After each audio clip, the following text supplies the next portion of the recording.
Olá, amigos. Eu sou a Miriam e estou aqui para compartilhar da palavra de Deus. Espero que esta palavra traga edificação para a sua vida cristã.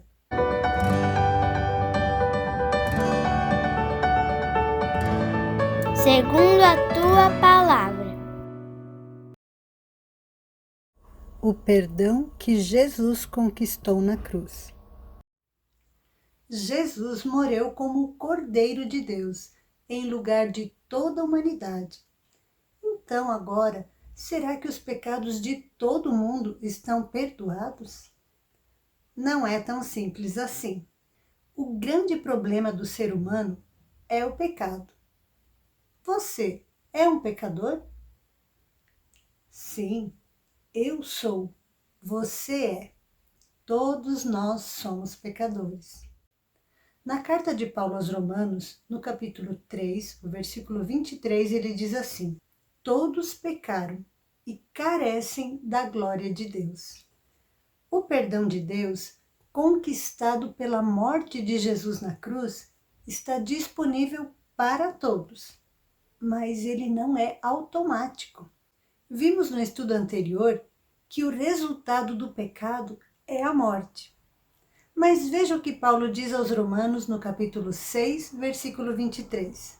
Porque o salário do pecado é a morte, mas o dom gratuito de Deus é a vida eterna em Cristo Jesus, nosso Senhor. A palavra dom em inglês é gift, presente.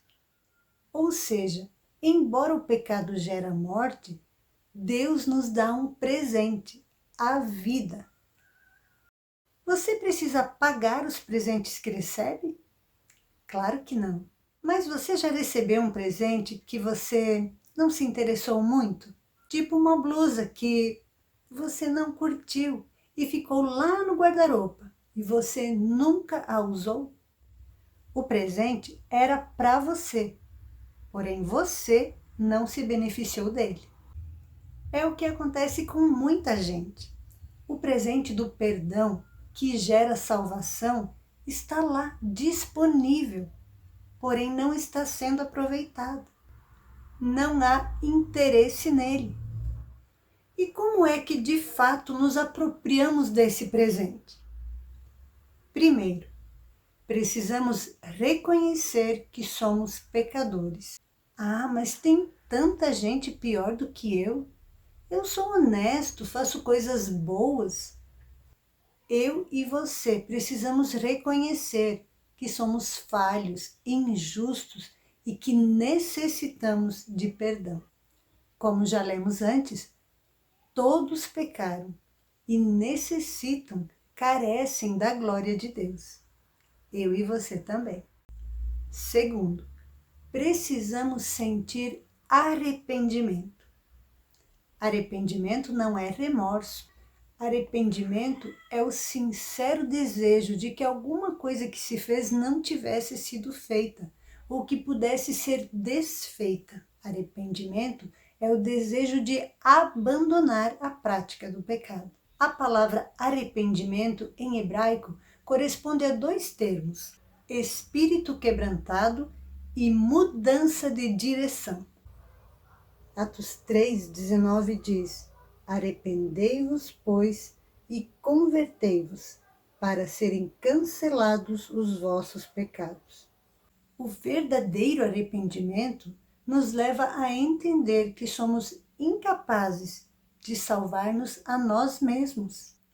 Terceiro, precisamos confessar nosso pecado. Na primeira carta de João, no capítulo 1, versículo 9, ele diz assim: se confessarmos os nossos pecados, ele é fiel e justo para nos perdoar os pecados e nos purificar de toda a injustiça. E ainda lá em Provérbios 28:13, diz assim: o que encobre as suas transgressões jamais prosperará, mas o que as confessa e deixa alcançará misericórdia. É preciso confessar e deixar aquela prática. Mudança de direção. Quarto ponto. Precisamos crer que Ele quer e pode nos perdoar e salvar. Já vimos isso no estudo anterior, lá em 2 Coríntios capítulo 5, versículo 21. Pois Deus fez de Cristo, aquele que nunca pecou, a oferta pelo nosso pecado, para que por meio dele fôssemos declarados justos diante de Deus. Perceba como o perdão não tem em si só o sentido de perdão, mas também o de justificação. O perdão que Jesus conquistou na cruz nos declara justos, uma vez que o nosso pecado já foi castigado. Porém, essa justificação se dá pela fé. Está escrito lá em Romanos 5, versículo 1. Justificados, pois, mediante a fé, temos paz com Deus, por meio do nosso Senhor Jesus Cristo. Ter fé é crer no sacrifício perdoador de Jesus. Mas, quando dissemos que cremos, é imprescindível viver uma vida coerente com essa fé que temos. O apóstolo Paulo apresenta uma maneira simples de entendermos isso. Ele dá a entender que deixamos o nosso antigo modo de viver, nossas atitudes, nosso jeito, o nosso eu, e trocamos por um viver que renuncia às nossas vontades. Se não fazemos isso, de alguma forma estamos tentando alcançar o perdão por outro meio.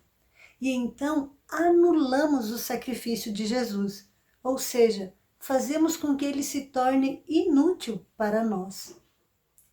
Veja o que ele diz, Gálatas 2, do 20 ao 21. Já estou crucificado com Cristo, e vivo não mais eu, mas Cristo vive em mim. E a vida que agora vivo na carne, vivo-a na fé do Filho de Deus, o qual me amou e se entregou a si mesmo por mim.